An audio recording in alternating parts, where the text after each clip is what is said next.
श्री कृष्णाय नमः। श्री गोपीजन वल्लभाय नमः। ओम नमो भगवते वासुदेवाय। પ્રભુનું સ્વરૂપ આનંદ સ્વરૂપ છે. રામ ભગવાન જ્યારે વનવાસમાં હતા કે જ્યારે એમનો રાજ્યાભિષેક થવાનો હતો, બંને ટાઈમે એ આનંદમાં જ હતા. તો પ્રભુ હંમેશા આનંદમાં રહે છે અને એ આનંદની અનુભૂતિ આપણને ત્યારે જ થાય કે જ્યારે આપણે પ્રભુના ચરણોમાં હોઈએ. તો ये आनंद स्वरूप भगवान उनका स्वभाव है. प्रभु है निराकार, लेकिन हमारे लिए वो साकार बनते हैं, क्योंकि हमें भी साकार में ही श्रद्धा रहती है. केवट को राम भगवान के पांव धोने में जो आनंद मिला वो उसको निराकार में न मिलता. तो प्रभु है निर्गुण, लेकिन हमारे लिए गुणवान बनते हैं और हमारे लिए ही जन्म लेते हैं. व्यास जी बोलते कि भगवान का काम क्या है. तो भगवान को तो बहुत काम करना है. वो सर्जनहार भी है,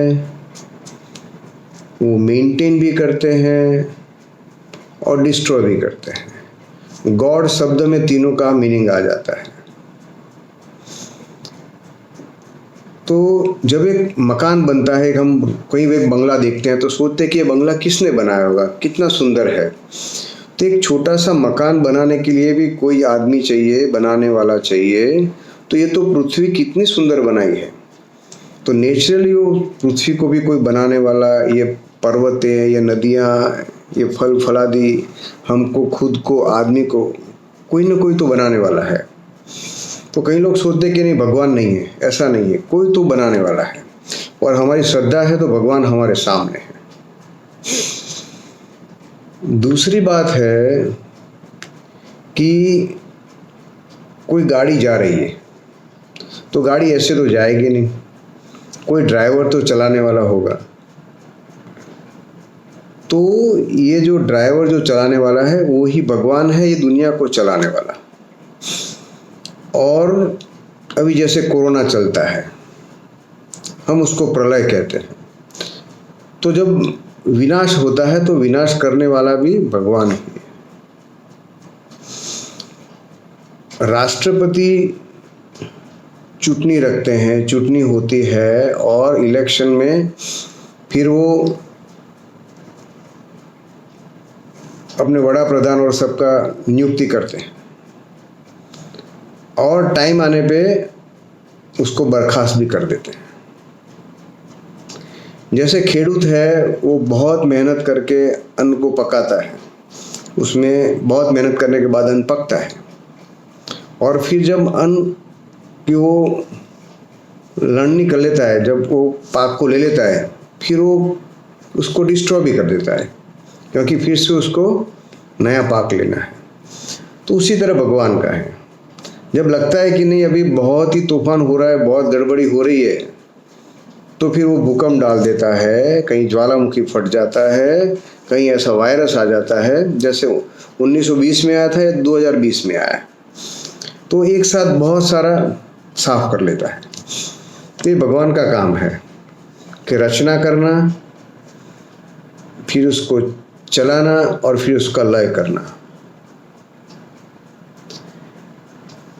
हमें भगवान के गुण जानने जरूरी है, क्योंकि हम बोलते कि नहीं, हम तो क्या है कि व्यापारी आदमी है, कुछ फायदा है तो हम सेवा करेंगे, नहीं तो नहीं करेंगे. तो हमें भी भगवान के गुण जानने चाहिए.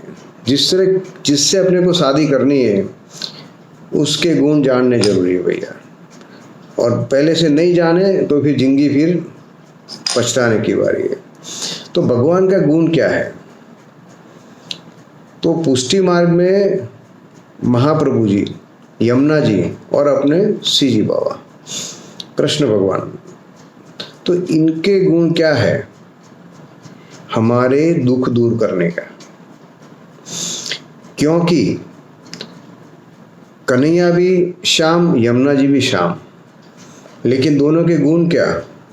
हमारे दुख दूर करने का, हमारे दुख हरने का, हमें सुख देने का।